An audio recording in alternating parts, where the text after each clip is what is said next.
Қазақстан Республикасындағы мемлекеттік тіл қазақ тілі.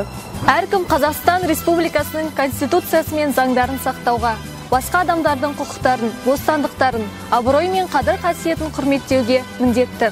Заң мен сот алдында жұрттың бәрі тең. Әркімнің жеке өміріне қол сұғылмауына, өзінің және отбасының құпиясы болуына, ар-намысы мен абыройлы атының қорғалуына құқығы бар. Қазақстан Республикасы президенттік басқару нысанындағы біртұтас мемлекет. Қазақстан Республикасында Конституцияға сәйкес адам құқықтары мен бостандықтары танылады, және оларға кепілдік беріледі. Қазақстан Республикасының мемлекеттік рәміздері, туы, елтаңбасы және гимні бар. Олардың сипаттамасы және ресми пайдалану тәртібі конституциялық заңмен белгіленеді. Қазақстан Республикасын қорғау, оның әрбір азаматының қасиетті парызы және міндеті.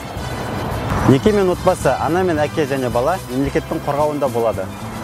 Әркім республиканың мемлекеттік рәміздерін құрметтеуге міндетті.